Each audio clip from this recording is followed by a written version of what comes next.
everybody. Welcome to the Canine Connection podcast. Today is episode 6, and we're going to continue talking about errors. So I'm going to let Laurie start because first thing we're going to talk about is identifying the root cause of an error, right? When an error occurs, we can't treat them all the same. We have to ask ourselves, why did this error happen? So Laurie, why don't you give us some reasons why errors happen? Yeah, so when an error occurs, when my dog makes a mistake, so the first thing is I kind of have like a little short list of questions I'll ask myself. Why did the error occur? Was it because I handled incorrectly? Meaning, if it was a physical cue, did I do it wrong and I wasn't consistent and the dog didn't understand that? Or was it pressure that caused my dog to make the error? Meaning, was my dog in a situation feeling pressure in obedience? It would be something like a judge behind the dog, ring gates up close to the dog, things like that could cause pressure, which could cause the dog to not be able to do that behavior under those circumstances.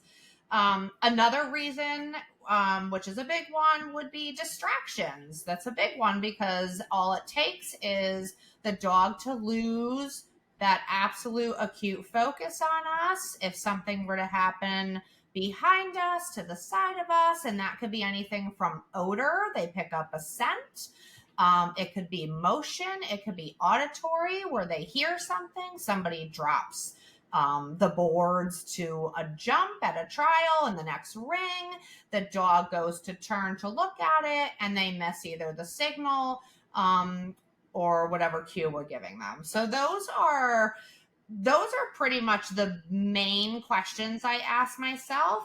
And depending on, a lot of it too depends on where my dog is in their training, right? So that's a big one too, is, do I have a dog who made an error who's fully trained, like Ever or Ever and Zesty are, I would still say that they're fully trained. They're still green, but they're fully trained where, is it an error that they don't understand the actual behavior because they're still in the learning process?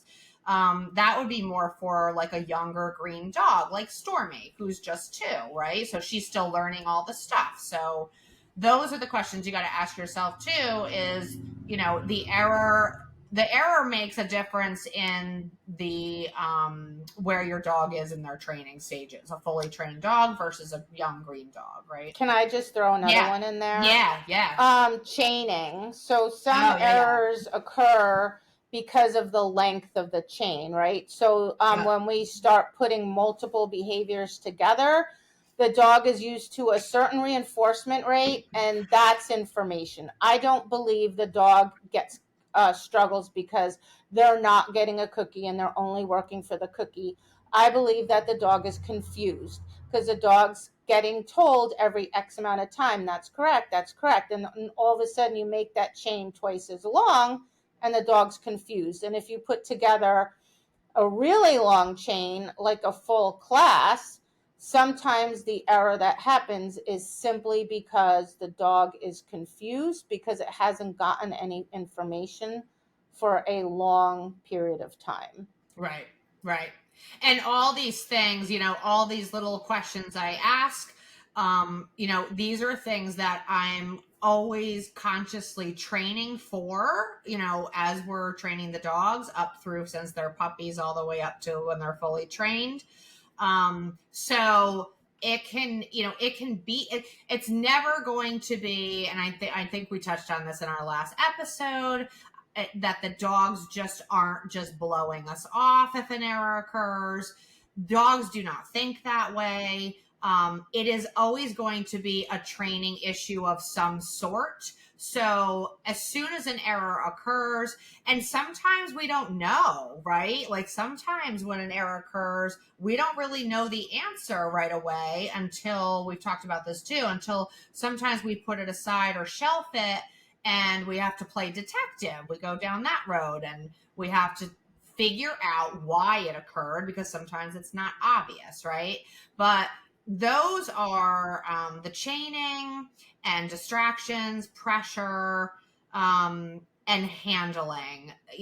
Those are to me the big four that would be the four reasons why a dog would make an error. And I also think for a lot of people, it's part of it is lack of fluency. So by my personal definition, this is just my definition of fluency, right? Is that I give a cue, my dog responds immediately to the cue. Right. It responds immediately. The behavior gives me meets my criteria that I've taught the dog, right? So I give my dog, I say sit, my dog sits immediately and puts their butt all the way on the ground. And my dog does this consistently over time, meaning not just once in a training session or once every 3 or 4 reps or 3 or 4 training sessions. Like every time I say to my dog, sit, my dog slams her butt down immediately and all is good. So what happens is people don't train the individual pieces thoroughly enough so that when they start putting the pieces together, it falls apart because the dog is confused, because you've never really taught it to fluency. Like you haven't taught the behavior thoroughly enough. In your human mind, people often think they have, but I look at it and I'm like, your dog's not doing it. You're right there in front of the dog. You're telling them do X behavior. Your dog's not doing it. You didn't teach it well enough. And Right. only you, and I think people deep down, like, so if I were to confront a student and say, does your dog do that 100% all the time? Like, does the dog really know that? They'll be like, no. Then I'm like, well, then why are you trying to put it all together? I don't know. They always say. So when people are like, well, yeah, my dog knows it. I feel like if you really sit down in a quiet room and are honest with yourself, you will be able to say, my dog knows it well enough or not. And if you're really not sure, it's super easy to test it, right? Just go in a space where you train your dog that's familiar, right? Your backyard, your training building, right? No distractions, no pressure, no nothing. Isolate the behavior. Have the dog do that exercise or that series of behaviors. Does your dog do it correctly? And does your dog do it correctly for multiple reps and meet criteria? If the answer is yes, then I would say, good, your dog knows it. If the answer is no, then your dog doesn't know it well enough. You need to go back and work through those, strengthen those individual pieces before putting it back together. Yep, agree. And thinking more about more reasons, I'm just thinking too, we have to also talk about generalization with dogs, right? Yeah. That's a big one because dogs see in pictures, and you'll be able to teach your dog a behavior at home in your kitchen, and then you say, yep, it's fluent. The dog does it 99.5% to 100% consistently in my kitchen. But then you go to take it in a different location, and the dog looks at you like they've never seen that before in their life. So you have to just always, I think the biggest one I would say in competition obedience would be as far as generalizing, and we're always making sure the dogs see tons of picture is in utility. There's a directed jumping exercise, and the dogs have to do, the first part of it is to do a go out, which means they have to be sent 50 feet down to the other end of the ring. And that picture always changes. Like there is never the same picture. Never. And so that's a big one, like where we want to make sure the dogs can still find center line straight down when we mark, no matter what the backdrop is, right? So why don't we take each one individually, like from what I would consider personally the easiest one, and then upward and difficulty, and how we would handle it and how we would identify that, right? So, for example, with handling, like when I'm healing, if my dog makes an error in healing, I will never say they're wrong, because first I have to make sure that I didn't muck it up, right? Because there's a really good chance that my handling was not absolutely spot on. So, for example, if I'm healing and I do an about turn and my dog's not like right there, I'll just do it again. And when I do it again, I make sure that my handling is 100% perfect. And surprise, surprise, 99% of the time, my dog's about turn is perfect. Yeah. If my handling is perfect and my dog is still out of position, then I can say, okay, it was my handling did not create that error, right? Same with, for example, if I'm doing a moving stand. Like I have two dogs, they prefer two different signals in the moving stand. I have given the wrong signal to the wrong dog. So if my dog doesn't immediately lock up, the first thing I say to myself is, did I give the right signal? And did I do it? Did I execute it perfectly? Because maybe my brain started to do one and then went to do the other. And I did that dog signal, but it was weird. It wasn't exactly the way I usually do it. So same, I'll just release my dog. I'm not going to say, dog, you were wrong. You didn't stop the way I wanted. I'm going to do it again, give my absolute correct signal. And 99.9% of the time, my dog will then, oh, surprise, stop perfectly. If my dog doesn't, okay, good. Then I can rule out that I made a handling error. Yeah. Yeah, and I would say let's go into pressure, right? So let's give an example. So say you're training with somebody and they're playing judge, and you set your dog up for a novice stand for exam, right? The judge is usually within 6 feet of you for that part of the exercise, but when we're training, a lot of the times we're not really paying attention to where our helper is, and they're probably closer than they really need to be as they would be at a trial. So if I ask my dog to stand and my dog doesn't, and I notice that my helper is standing a little close, that would probably be something for me to say, this is probably a pressure situation because this person's pretty close to my dog. So then how I would handle that is I would just ask my friend or helper to just go farther away. Significantly, can my dog do it without the pressure of somebody standing there? My dog can do it, no problem. So right there, I would probably just say that I identified this error as probably a pressure error, right? So that's probably how I would dissect the pressure one.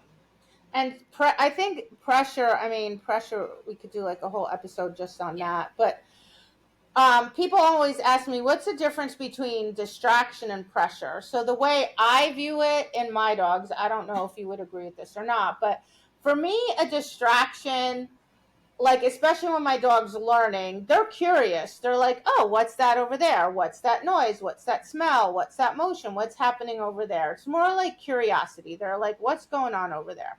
Pressure is always uncomfortable. Like there, no time at 100% of the time, pressure when a dog feels pressure, it's uncomfortable. They don't like it. So they could feel pressure from the environment, from the judge, from ring gates. They could also feel pressure from us. Like a really common one is in agility when dogs have trouble doing a weave pull entry, right?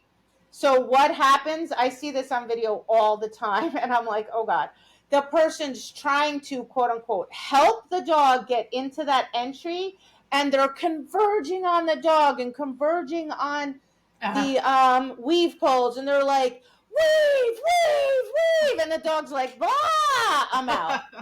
And then all it does is confirm, like, see, my dog has a weave pole entry. And I feel like saying, like, just back away. Yeah. Stand away off to the side. Indicate the entry. Stop screaming. Let the dog find it. Right?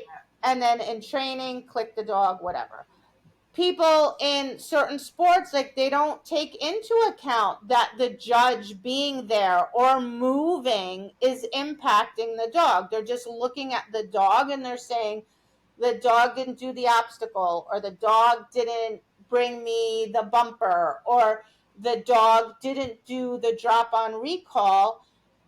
So therefore the dog didn't do the behavior I asked it to do. And really the dog is just trying to escape the pressure that's making them uncomfortable. So if you were to then say to the dog, naughty dog, don't do that, the dog's going to have an even more negative association with pressure. So now the dog's going to see pressure and go, oh God, not only am I uncomfortable with the pressure, something's going to go bad and I'm going to get in trouble too. And it just goes horribly down a rabbit hole.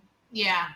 Yeah. And I think another big one, too, to talk about is that, we inadvertently put pressure on the dogs. Mm-hmm. And I think people don't, they especially when something starts to unravel a little bit in whatever we're doing in our dog sport, we tend to bend over our dogs quite a bit. I don't know what it is about that. When things start to go downhill, we're like lowering ourselves. Yes, I know. And you can see, if you really watch, like really start to pay attention to look for that, you will start to see how the dogs react to that pressure. Under pressure at a trial or whatever competition you're doing, the dogs just want to escape it, right? So that's a big common thing I see. I even catch myself doing it. As soon as I start to feel like, oh, this isn't feeling good, this is starting to feel icky, I catch my posture. Even like I start bending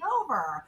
Even when I'm healing, or if the dog doesn't set up on the first try when you're in the ring, people start bending over and patting their legs. I said, set up. And the dog just keeps backing up and backing up. So, yeah. And they get pitchy. Fido, come on, come over here. And the dog's like, oh my God, like, what just happened to my mom? Like, I don't even know what happened.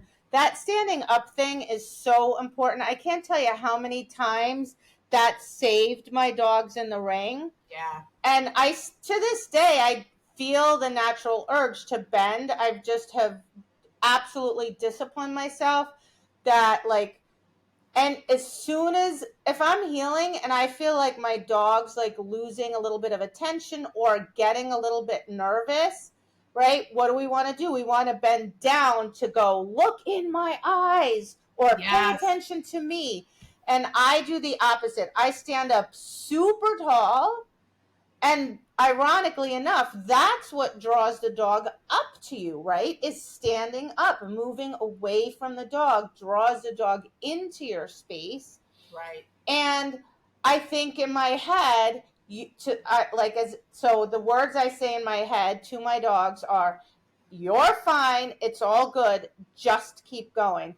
And I have visibly seen on many occasions where one of my dogs is like, kind of getting nervous, and I stand up and I think that in my head, and all of a sudden my dog like snaps out of it and like, okay, I got the dog back.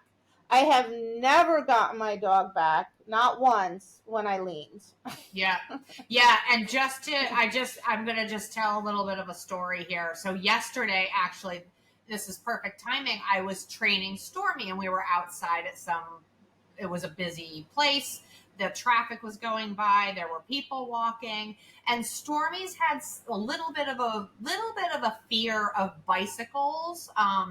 For probably the past couple months, she gets a little nervous. She gets a little worried when she sees one go by. I don't know why, but she does. And it'll pass. So I try not to make a big deal out of it. But as I'm training her, I notice she's eye flicking away, and I look to see where she's looking with my eyes, and sure enough, there's somebody, and they were probably 200 feet away. They were just riding their bike down the sidewalk, and I could tell she started to get nervous and worried. And my first reaction, which is what most of us want to do, like biologically, we are just programmed to do it. I started, Storm, up here, Storm, up here.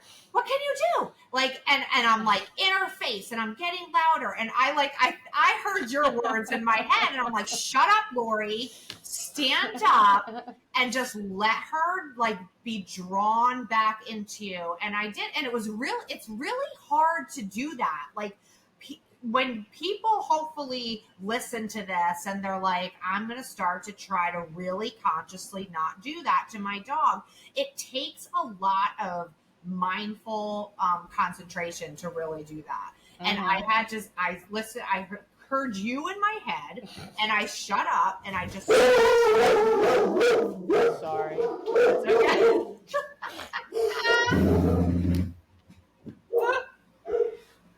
Are you all right? Oh yeah, no, this is normal. No one's allowed near my house, FYI. So yes, so don't be going to Petra's house unannounced. Yes, don't come here unannounced. That's what so I gave her, and it felt like the longest, like 5 seconds of my life, because I want, like, it's a control thing, I think, on my part too. Like, I want to fix it. I want to get in there. I need to help her. And I just shut up. I stood up. I was just in my head, like, you got this, girl. And she looked at me, and all of a sudden she just engaged beautifully back with me, and back to work she went. So yeah, I do. I think it's that. Well, one thing that people do is they panic. Yeah. So they don't know what to do, so they micromanage, right? So that's when I say to them, do nothing. Like, shut up, number one, because dogs aren't verbal anyway. So all you're doing is distracting them, right? You're throwing words at them that's distracting them, and it's going to stress them out. Yep. So I'm always like, stop talking, be quiet, stand up tall, and a lot of times just wait. Like, we kind of, like you said, like, want to micromanage, or we want to fix it, or we're like, just stop. Like, just like you as a trainer have to process what you're going to do, which is why training's really hard for everyone, even harder for beginners, because there's so much going on, and your brain as a human can't process everything quickly enough, right? So the dog's the same way. So, like, the dog needs time to process and go, okay, bicycle's over there. Okay, but mom's over there. Oh, mom looks okay. Oh, right. When mom stands still and does nothing, I'm supposed to do this offering thing, right? Yeah, well, for the dog to come to that conclusion, it's going to take 5-10 seconds, right? Like, it's not going to just like flip a switch and do it. But if you give them that freedom, then it's empowering, because they got to make the decision themselves. It makes them more confident, and it takes pressure off, right? Like, when my dog is under pressure, I want my dog to look at me and go, okay, that's always a safe space, right? Like, no matter what happens when I'm under pressure, if I connect with mom, she's got my back, and it's all going to be good, right? And that develops over time, and it only develops over time if I'm consistently saying to my dog, it's fine, you're good, it's fine, you're good, and I just, like, I don't add any additional pressure to the dog, right? If anything, I'm going to for lack of a better word, like rescue my dog out of there before I would put my dog under more pressure, right? Like I'm never going to add pressure to pressure, because that's the worst thing you can do. And yeah, like people, I feel like I just had a student recently like that did that. Like the dog was struggling, so she like ran up to the dog, and I'm like, ah, don't. The dog was like, ah, you know. And so again, videotape, super important, because the dog is not going to look happy. So like, if you bend down or move towards your dog or do anything and your dog's ears go back, or your dog leans back or turns their head away, right? Those are all signs that the dog's like saying, I don't like that. I'm not comfortable with that, right? So that if you don't catch it in the moment, if you videotape it and you go back and you look at your videotape and you see, oh, look, I did X and then my dog reacted like that. Oh, I don't think my dog likes that, right? And then you're going to, over time, you'll get better and better at reading it, and eventually you'll be able to read it like in real time, and then remind yourself like, oh shoot, I better back off. And and even praise, like I've had students where where they're not allowed to talk at all. They are not even allowed to verbally praise their dogs, because their dog gets flat or worried or struggles, and they get pitchy. Good girl, that was so good. Wow, what a good dog. There's a lot of pressure behind that, right? And the dog's like, holy shit. So it is the most freaking amazing thing I've ever seen. The difference is night and day. I have to see if I can find a student that's done this, that I can get the before and after. It's like they praise like that, and the dog's just like away from them. The dog's like, oh God, the dog doesn't act happy at all. Yeah. I go, you can't talk. If you use a verbal marker like yes, that's all you're allowed to say. And then people get completely befuddled. They're like, well, how do I praise the dog? I'm like, well, exactly the same way, except no words. So then they feel like they have to like jump up and down or do weird. I'm like, no, don't do any of that. Do the exact same thing you were doing before. Just say the words in your head. Same body, same thing. Just say the words in your head. They do that, and the dog is so happy and relaxed. It is like a night and day difference. Right. And this is, it's not everybody, but it's like I'm thinking of a specific example. It's a super sensitive dog, like a very sensitive dog, and a handler that's, like a confident, stronger handler, and she just tries too hard. So she'd switch to that, and it was amazing, the difference.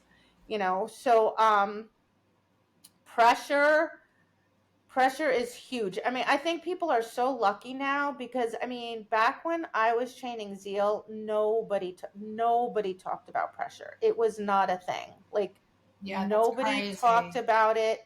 There were no techniques on how to handle it. Nobody even acknowledged it. It was kind of like, if things get hard, dog must just suck it up and do it. But like a true understanding of pressure, true understanding of how it affects the dog, and techniques to get the dog to have a positive association with a dog instead of negative association, did not exist. Like, which is crazy, because if you really think about it, dogs understand pressure the best. Like, they 300%. understand. Yes, it's crazy. Like, so if you go and watch, like coyotes or wolves and how they interact in the wild, it's all through pressure. Mm-hmm. All of it, all their communications through pressure. It's just their entire like vocabulary is through pressure. So dogs understand it so well. Yeah, and so I learned all about pressure from a behaviorist. Yeah. And so this behaviorist taught me all about it, taught me how to read it, et cetera, et cetera. Then and she had some techniques, but I had to figure out how to like extrapolate that and how to apply it to my sport. And I've even had pressure classes and had students in other sports. Like I've had some agility students with pressure issues. I've had some scent work students with pressure issues, because it's there. It's always there. It's like always there. And then kind of figure out, all right, well, like what techniques, like what things can I do to help my dog, right? Because nobody was doing them and nobody had anything. So I was like, well, what do I do? Like, how do I make my dog, so, and then since I learned that and came up with these things, whatever, like now I'm obsessed with it, like probably to the point of like going way too far off the rails in the other direction. which I've done that. I'm like so hypersensitive to it because I just started to recognize, and but I don't think that's bad, because no, I feel pressure the way dogs feel pressure now. Like I can be looking at my dog and healing and feel when my training partner who's trying to put some pressure on my dog, I can feel the pressure the same second that I see my dog's ear go like flick and acknowledge the pressure. Yeah. Right. So that, I think that's a good thing. Like I'd rather be hyper aware of it. Oh yeah, definitely. Because then I can relate to the dog, right, and react in a timely manner. Right. And so basically, if you suspect, so here's a perfect example. I had a student a long time ago. So she went to a trial. Her dog didn't drop on the drop on recall. So she said, my dog didn't drop. It was a naughty dog. It's a drop error. It's a failure to respond to my cue. I'm like, is it really? And I knew where she was. And I said, let me see the video. So I looked at the video. And in my head, I'm like, 300% it's a pressure error. Because this building is, well, it used to be dark. They set you up in the far corner. So you're in a corner. You're in a really dark corner. And so the wall there's a wall to the left of the dog, a wall behind the dog, and the judge is to the right of the dog. And then you leave the dog and you call the dog. So I said, okay, if it's a failure to drop, then when there's no pressure at all, the dog should not drop, right? So I said, go ahead, just in the middle of the room, do a drop on recall. She did it. Dog does it perfect. I said, all right, let's turn the lights off. Put her in the corner, because it's a familiar training building, but put her in the corner, and I'm going to be a little bit closer than where the judge was, because we're in your familiar training building and it's me, right? Okay, call your dog. Calls your dog, tells the dog to drop. Dog doesn't drop, because the dog wanted to get the fuck out of there. Yeah, it's like, get me out of there. That is so uncomfortable. It's like, I just want to get to my mom as quickly as possible. No, I don't want to down, because down puts me in a vulnerable position. Now I'm not even standing, I'm down, right? And this judge is behind me and all this pressure is around me. Yeah. So why does it matter? So if I say to the dog in that moment, when the dog doesn't down in that moment, naughty dog, get down. I said, get down. I'm adding pressure onto pressure. Next time my dog is in the ring in a pressure situation, it's going to be a disaster. It's going to feel even worse, because not only is the dog uncomfortable because of the pressure, the dog's like, oh, and every time I'm under pressure, I get into trouble. Yeah. And you're going to end up in it's just never going to get any better. It's only going to get worse and worse, right? So in that moment, I'm not going to say to the dog, naughty dog, you didn't down, right? I'm going to work on making the dog more comfortable with pressure. So I'm going to do a whole bunch of games, right? And we can do a whole nother episode just on pressure. I'm going to do a bunch of games to help the dog be comfortable with that pressure, more comfortable with the pressure, right? So that's a completely different way of handling the error than if the dog was not under any pressure and came running in and I gave it the down signal and it didn't lie down. Then I'm like, oh, well, now the dog doesn't understand the exercise. Right. So I would handle that completely differently. Yeah. And I think it's important to bring up that I think pressure being one of the reasons we're talking about that errors occur can be a little harder for people to detect if they don't know what they're looking for, right? Mm-hmm. Opposed to a distraction of some sort or a handling error. So I think I always kind of feel like it's the sleeper reason, like it's not real obvious unless people have explained it to you or you're able to read your dog and you can notice not only where your dog is, like in their surroundings, like you said, like the dark building and the corner and the ring gates and the judge, but reading your dog when before the error happens, and the dog is already telling you through behavior changes, body posture, ear flicking, whatever, that they're feeling that pressure. I think a lot of people just who are new to the sport or new to any sport need to learn how to recognize those signs in their dogs.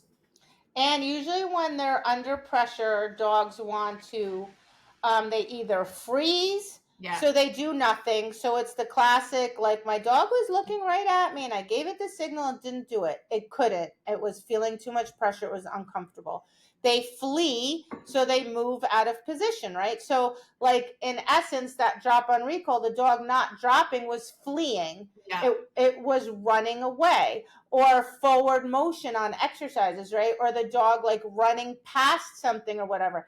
It's fleeing. It's trying to get out of there, right? Yeah. Or the dog, sometimes when they're like dogs doing zoomies or dogs like running and they're like, oh, he's just playing or he's being silly or whatever. Fleeing. He wants to get away from the pressure. Yeah. Another one is fawning, like a big one that like people see where they're like, oh, my dog is so friendly. It just like it leaves me and it goes and it jumps on the judge or it jumps on the steward. Take a video of it. There's a difference between friendly and between fawning. Fawning is when the dog does not want you there and it's trying to control the space. So it's desperately jumping up and down at you and maybe even frantically licking you because they're trying to push you out of their space is really what they're doing. And I had a dog like that, like Zayden. He hated being touched. So if someone like approached him, he would run, leap up onto that person and push into them and act like he was licking them. He really was just trying to get them. He was saying, get away from me. And there's like kind of a frantic, frenetic kind of look to it. Yeah. And people tell me all the time, always, I'm like, no. I'm like, every dog hates to stand for exam. I mean, how would you like it if I took you somewhere, stood you, said stand there, walked away, and some stranger walked up and started touching you? It's disgusting. It's the most creepy, disgusting thing. And yet, what's wrong with my dog? Why is it moving? Why wouldn't it stay? Zesty hates the exercise. Yeah. Hates it. And you know what? He has a right to hate it. Because if I were a dog, no one would hate it more than me. And I would probably be like, I would probably want to. You would probably, you would be excused. I'd be like, I'd get excused because I'm like, get away from me. And so we're saying like, don't move, don't look at them. Yeah. Like do this, do that, and the dogs are like, oh God, help me. Right. So again, it's reading the dog's behavior. There's a difference between, oh, I'm running and having fun, or oh, hi, I like you, and I'm trying to do this behavior so you move away, and so I don't have to do this exam, or so that I don't have to stand here while mom or sit here or lie here while mom walks away, right? Right.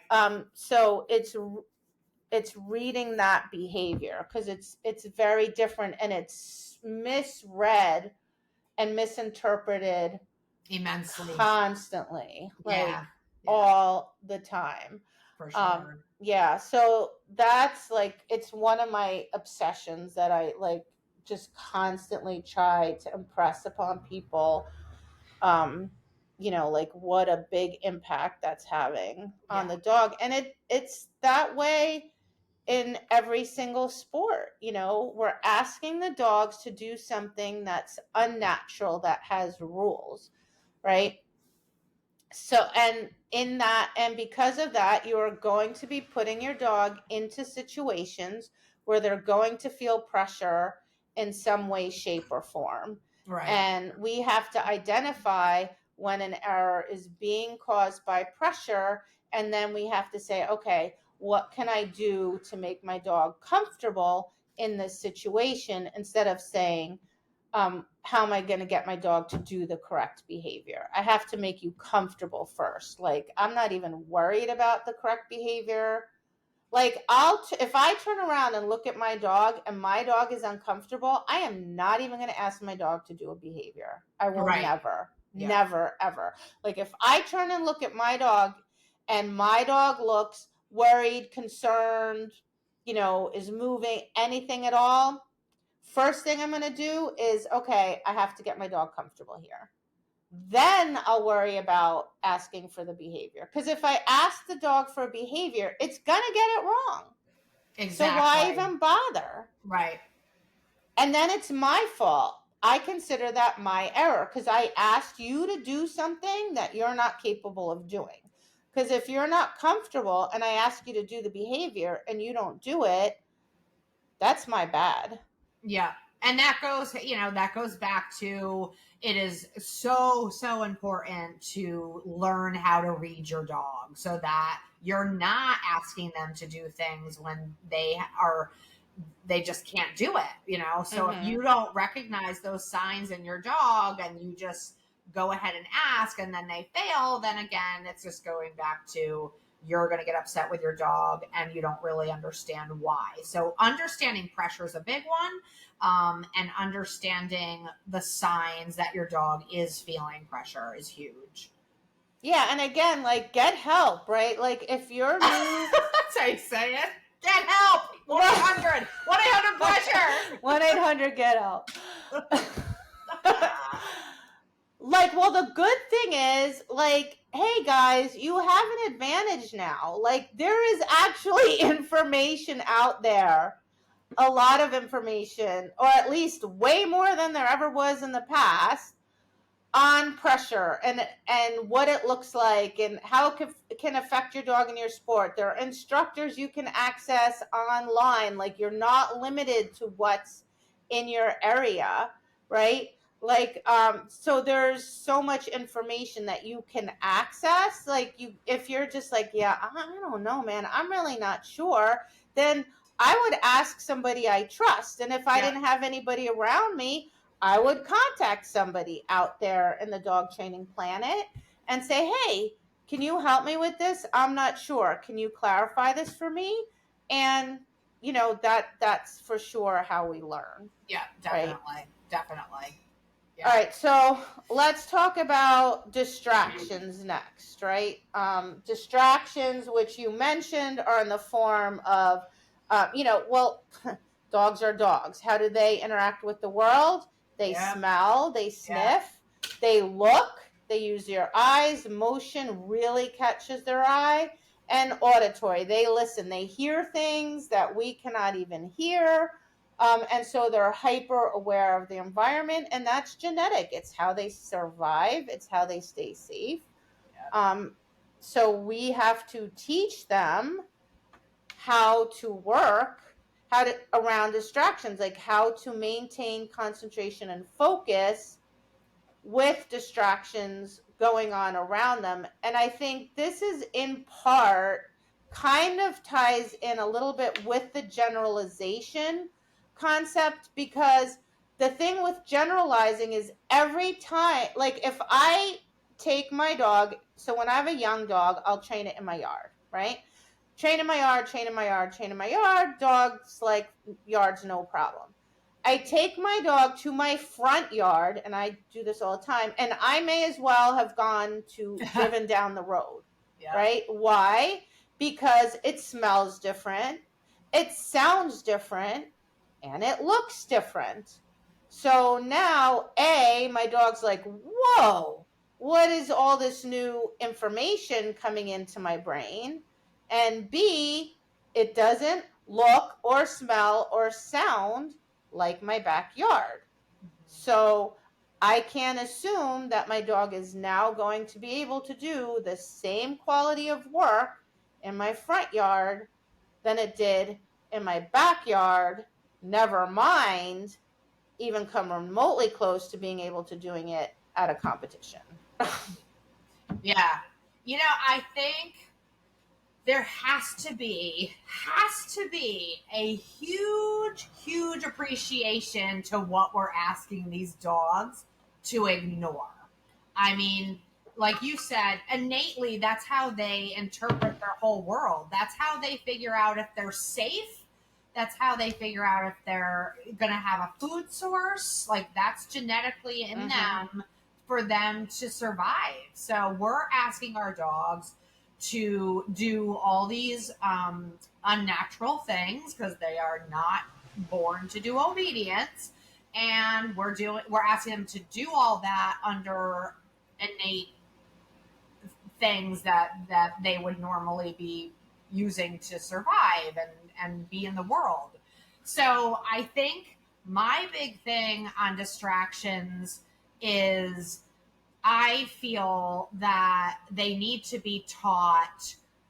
You need to teach them incrementally and slowly and thoughtfully and mindfully, but you also need to deal with distractions. And I feel there's a huge majority of people who tend to avoid distraction training.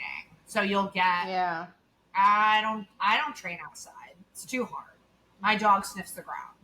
Oh, my dog. If my dog sees a bird, it's over. Forget it. My dog's never going to, like I hear this all the time. Or even at trials, like, oh, I won't trial there because whatever. That turf is always smelly. All the dogs sniff there. I don't like the light in there. There's birds that land on the gates. Like everything. Like there's that. Right. And I do feel that, you hear it. Like I'll be either training with people or even at a trial with people. And that's probably the number one complaint. Oh, the floor's dirty. Fuck, my dog's going to be all over that floor.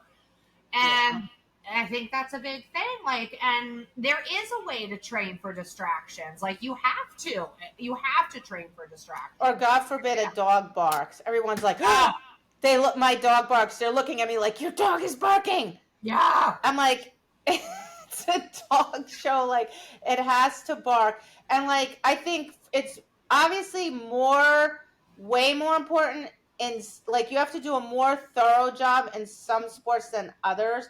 Definitely. Like I think obedience and rally, you have to do an enormous amount of it. I feel like in rally, they really don't have a tendency to prepare their dogs enough. Like they go to class, they do a course, and then they go to the trial.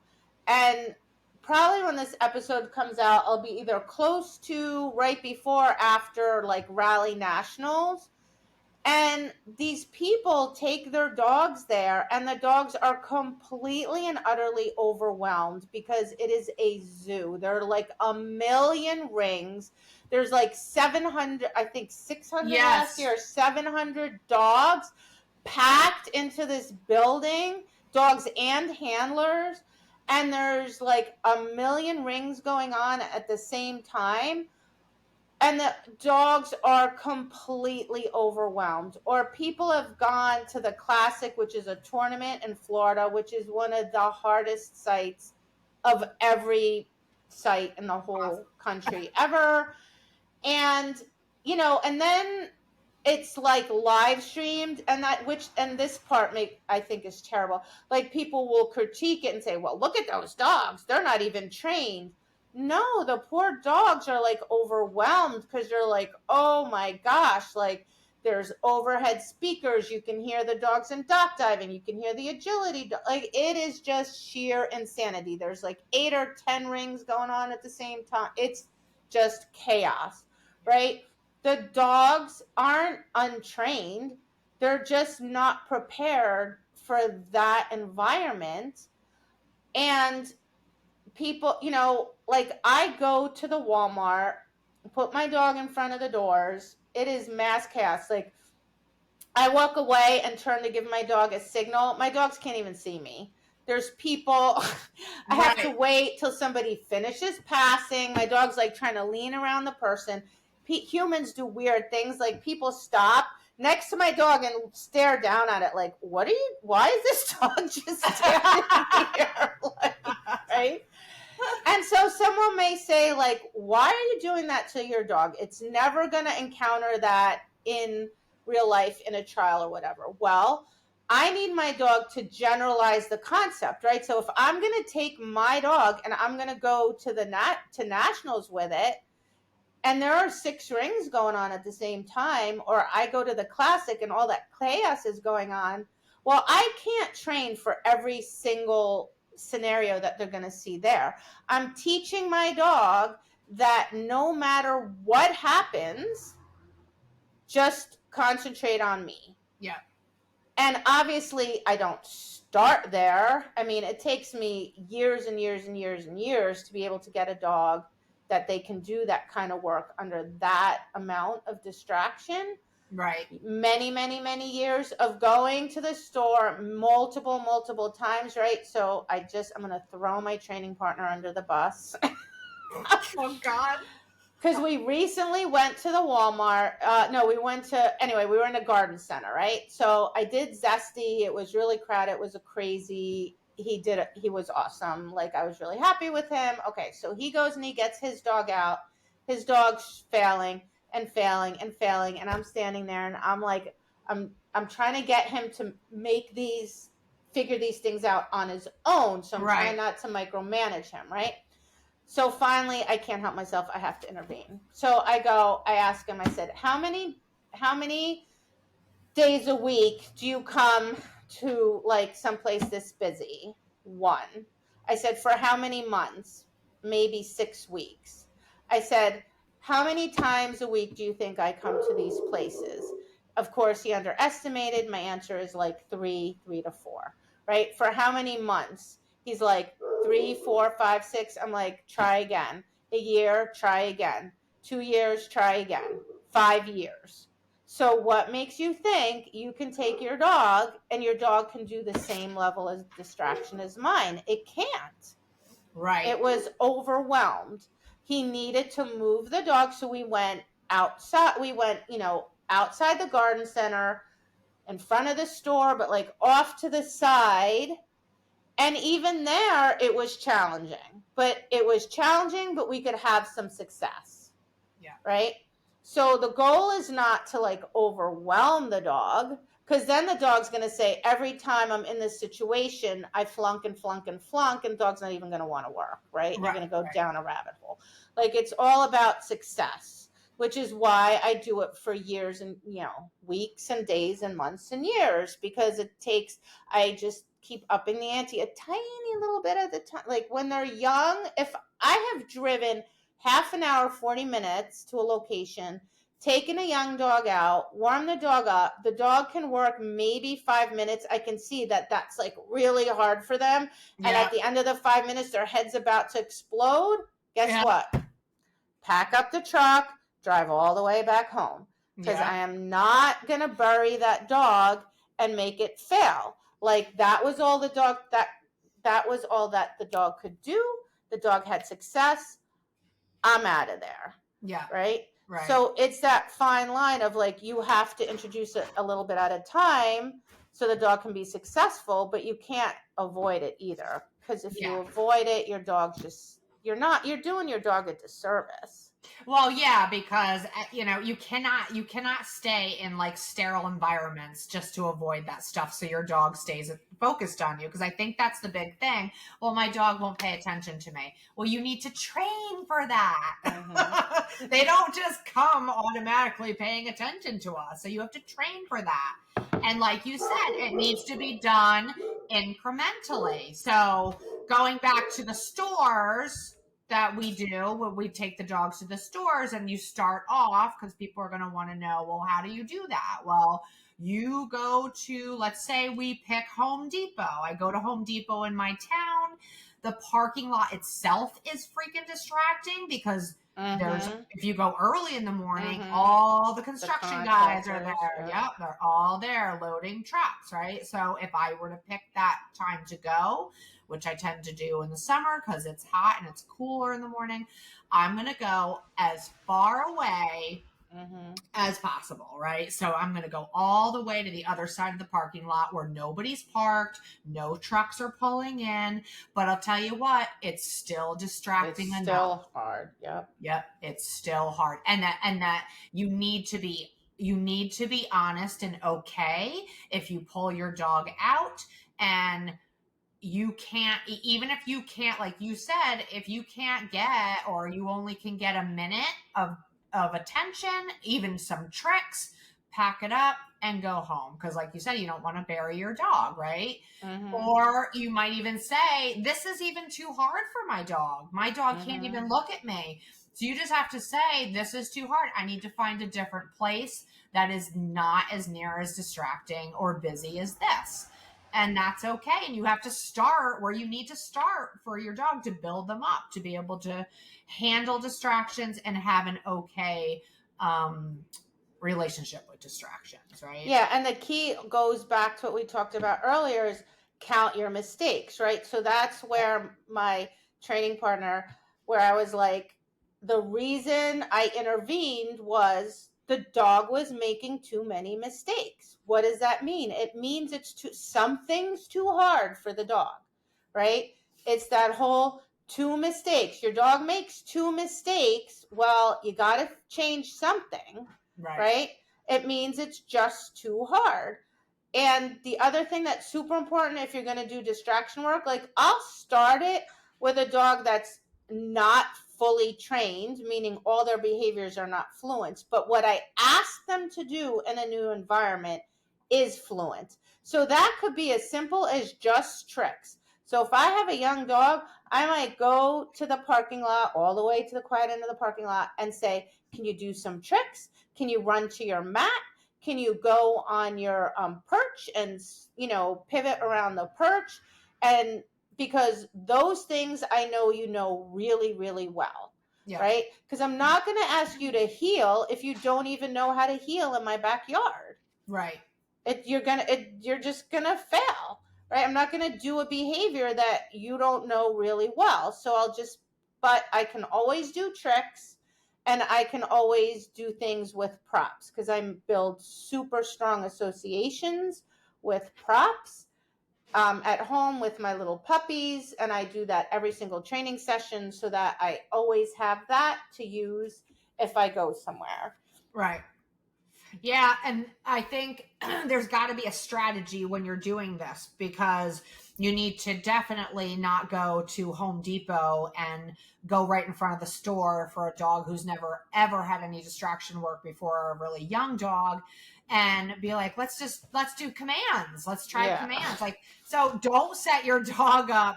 Like, don't pick something that's hard like, start small. Like you said, first of all, my big temperature taker for my dogs is, first of all, can you take food from me in this environment? Because if you're not even interested in food, there's no way in hell I'm going to ask my dog to do anything else. Right. And a dog who's toy driven crazy, if you're not going to play with your toy here, then you're worried. So I'm not going to ask my dog to do any complicated behaviors there. So I'm always taking my dog's temperature, and I'm going to start super small, and I can always build it up, and I can always get closer to the distraction. So always start small, start far away, and then just make yourself just that, the progression has to be, mindful so that you can always go back. Like, oh, this got really hard for my dog.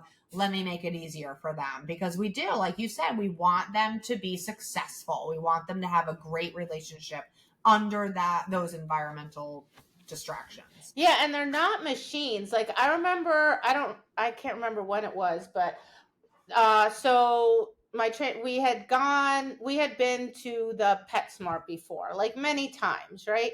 And I forget, maybe we hadn't gone in a little while. Anyway, we went to the PetSmart. We met in the parking lot, and we planned to go in the PetSmart. We never made it out of the far end of the parking lot. For whatever reason that day, none of our dogs, they could barely even, like, we literally had to keep simplifying the behavior. I was like, what is wrong with the three of them? But I'm not going to say what is wrong with you. You should know how to do this, you stupid dog, and force it or force the dog into the building. I basically just kept simplifying and simplifying until I could get success. And then we were like, okay, we drove all the way out here just to work in the corner of the parking lot. It is what it is. Like on that day, that was where, for some reason, all three dogs were at. And so that's what we did. And we never even made it to the front of the store, never mind in the store, right? And that's okay. Like it just is what it is on that day. I'm not going to force it just because my dog's done it in the past. And it requires so much maintenance. Like if I don't go to the stores for 4 months and then I go back, I guarantee you both of my dogs are going to struggle the first few times. Yeah. Because that kind of focus just requires a lot of work and maintenance. Yeah, it's hard. Yeah. And I don't know what it is. I think, people get a little stuck in their plan. I'm going to go to Home Depot and I'm going to go park there and I'm going to do this with my dog. And then it falls apart. And for some reason, people want to just push it to, they want to force it to happen, and you cannot do that. Like that is a big, big, big one. No. You're just gonna do more harm than good that way. It's always the two opposites, right? It's like they either avoid it because it's too hard, or they go and they overdo it. They make it too hard for the dog. Yeah. So it's like, it's always about finding the middle, right? But it's always about keep the errors down, keep the success rate high. And if you're not meeting those two simple goals, then you need to change something. And the answer is almost always simplify. And simplify means either make the behavior easier or pick a behavior your dog knows better, or decrease the challenge of the environment, whether it's pressure from a person or pressure from a wall or distractions that are going on around the dog. No matter what it is, you have to make it easier so your error rate is low, your success rate is high.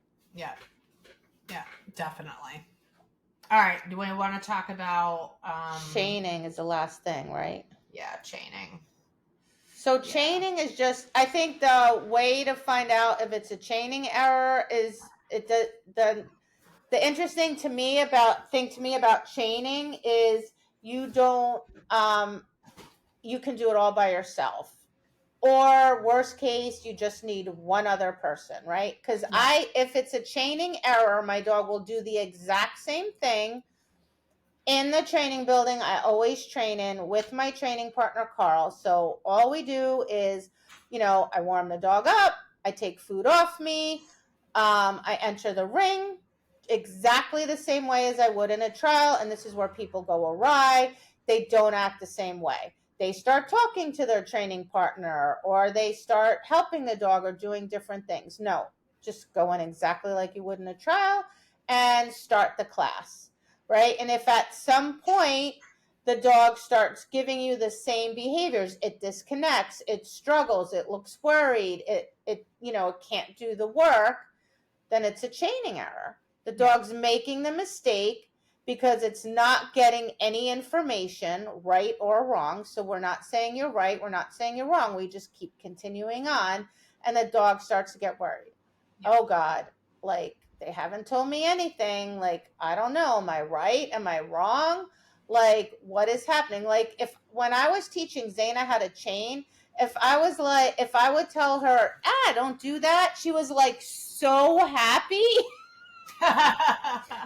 I'd be like, what is wrong with her? And then I'm like, oh yeah, right. She just wants information. She wants, it's that lack of feedback. It's that lack of feedback that causes the dogs to worry. And then, so any feedback could essentially make your dog feel like relief, Yeah, like, thank God she told me something, right? So you have to then carefully, again, slowly, step by step, teach your dog that just because you're like, I want my dogs to understand that no information means you're correct. Just keep going. You're going to get a jackpot. I don't know when you're going to get it. It's going to be a surprise, but you're going to get it eventually. So keep going. You're correct.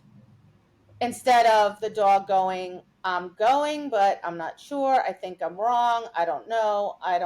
And then they end up messing up because they're just too worried. They're too worried. And I think it's this enormous gap that is with people who train and they maybe they're not aware of all the help they're giving in their training all the time, and then the dogs are doing well in training, so they enter a trial and they go to the trial, and maybe not the first time but maybe the second, but I guarantee you at some point the dog is going to notice that's not getting any feedback, and that's when the worry starts, and that's when you see dogs start to it just will start to fall apart, because then the lack of all that feedback that needs to be put into your training so that they learn, like you said, to keep going, that you are right, even though I'm not giving you any feedback, and that it will end eventually, this chain of behaviors we're doing, and that you will get a reinforcer, right?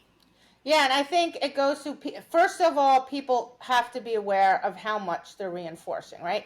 So like I always say to my students, like, if a dog comes into heel position and you're giving it 2 or 3 cookies, what in the world are you doing? Like, that's 3 cookies for one really simple, well-known behavior. How are you going to get your dog to do 9 minutes of work? Yeah. Like, you're setting yourself up to fail. If every time you're like, oh God, if your answer to every problem is grab more reinforcement, that's not going to be good either, because you're training your dog that the reinforcement is a cue system. Like, the dog says, okay, every 10 seconds I get a cookie, or every 30 seconds I get a cookie. And then when you change that pattern, the dog's completely confused. It's like, dude, you changed the pattern. I don't know what to do now. Yeah. And then just getting the food off people's bodies is a challenge. Like, because people are inherently lazy. Like, yes, it is very inconvenient to, every time I say yes to my dog, to run over or walk over to where the food is. Well, just think of it as you're getting a couple of 100 extra steps in your day. Yay for you. Right? Because that's why people don't take food off their body. It's inconvenient. Yeah. Like, it's inconvenient that my food is over there on the table, or wherever it is, and every time I want to reinforce my dog, I have to go to that table. Right. But it does 2 things. One is it gets the dog used to working with food not on your body, so your dog doesn't think it's weird, it's normal. And B, it makes you way more aware of how many cookies you're giving them, because I see people all the time, like, they're just standing there and they give their dog a cookie. I go, what was that cookie for? Yeah, same. And they're like, oh, I gave him a cookie? Yeah, you just gave him a cookie. Why? I don't know. Yeah. Right? You're not going to be doing it. You're not going to walk all the way over there to give your dog an I don't know cookie. It's too far away. Like, you're not going to do it. Right. So you're going to start becoming aware. And like, sure, there are training sessions where I give my dog a ton of food. There are training sessions where I have food on me, but there are a lot of training sessions starting when they're young where the food is not on my body and it's over there somewhere, or the toy. Like, a lot of my toys, usually I don't even know where it is. I tug with my dog, I drop it. Wherever it is, it is. Right? When I release my dog, I send them to the toy, right? But you have to be mindful and start doing longer and longer chains, and then just slowly teach your dog, like, see, it's okay. We went a little bit longer. Now you're getting a big reinforcer, right? Oh, look, we went even longer. Now you're getting a big reinforcer, right? Yeah. But you can't do that all the time either. So then people start chaining, and like every day they're doing long chains. And I'm like, oh my God, like, yeah, right. It's too much. Again, it has to be balanced, right? It has to be balanced. Yeah. Some days you're getting more, some days you're getting less. Yeah. I find that the struggle or the lack of chaining that can occur with people is the dependency on the food. Like, I get what you're saying, where they're lazy and they don't want to go over to the food. They just want to keep it on them. But I also feel, probably because I do teach a lot, and a lot of first time people into the sport, is the dependency on the food. That I think people fall into that trap of, well, if I don't have the food, he's not going to do it, right? Like, there's a huge lack of skills, I think, with some people who are new and just learning on how to transfer from using the food to not using the food, right? And then they get caught with, well, I don't know how to teach my dog to do this without the food. And I, like, literally, I've got students who, they'll come into the ring with their hand in their fucking pocket. I know.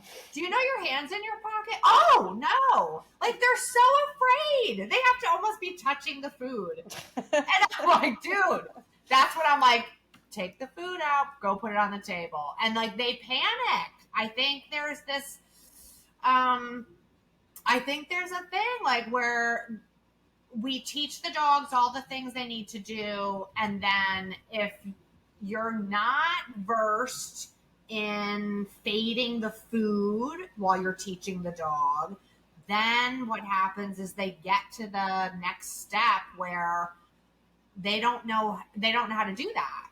So then chaining doesn't even happen. Yeah, I mean, I think people need to think from day one, right?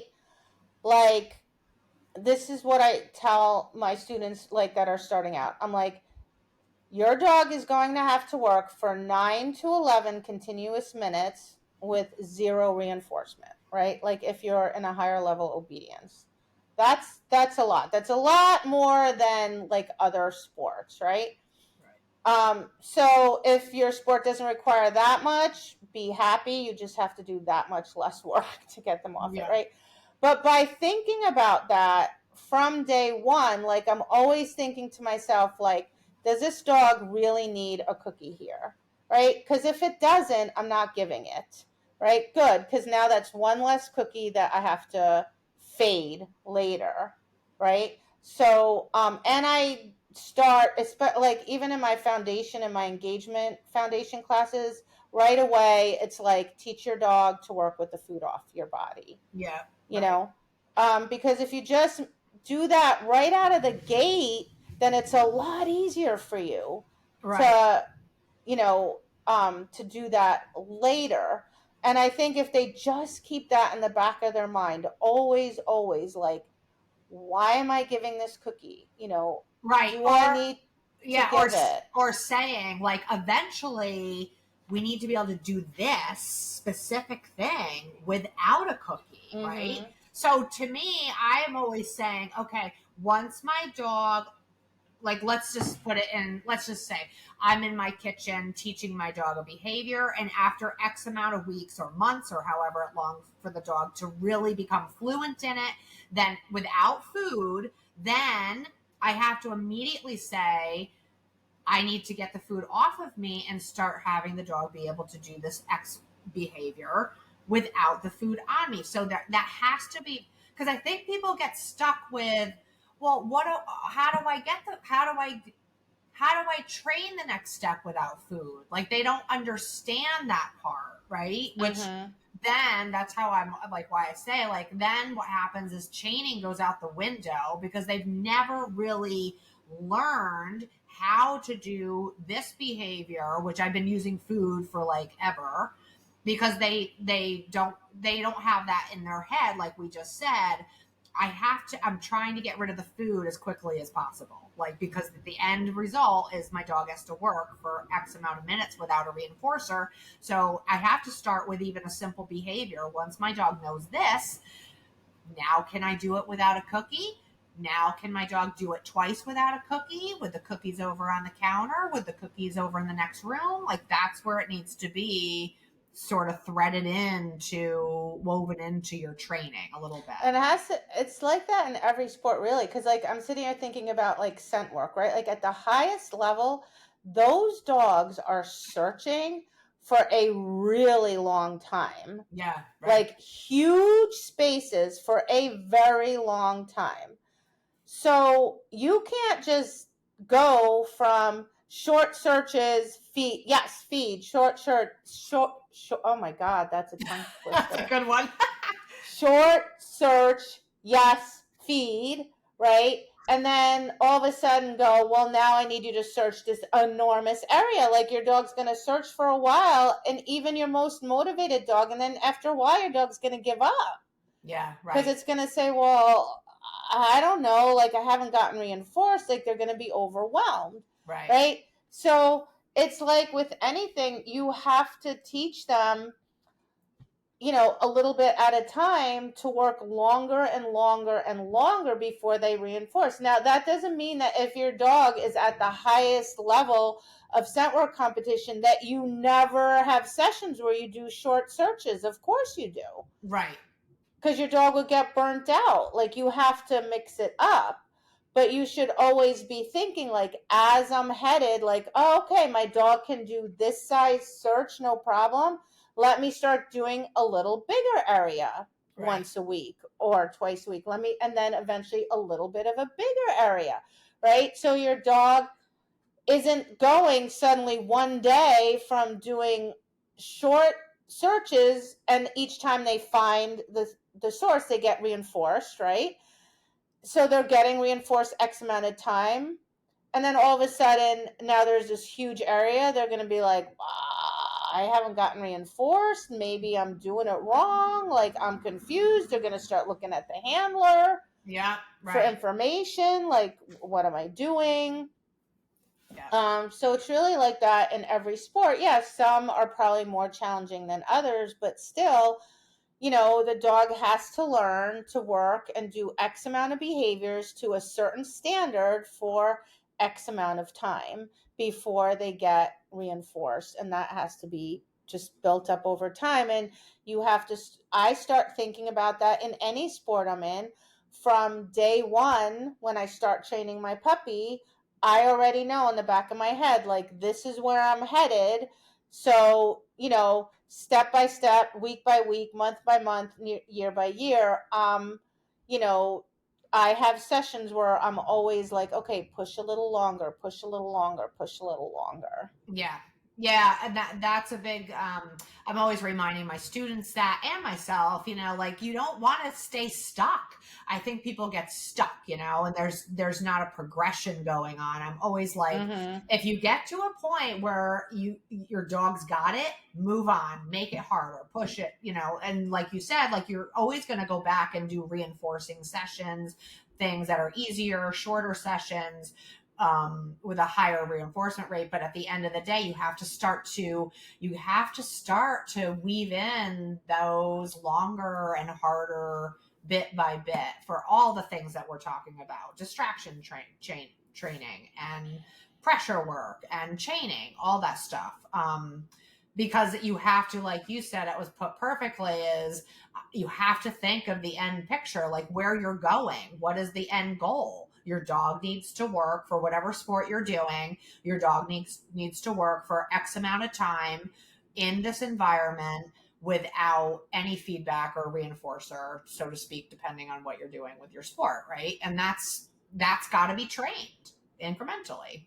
Yeah. Yep. We have to. It's a lot of work. But it's fun. I think it's fun. I like it. I think it's fun. I like it too. Clearly we're obsessed. All right.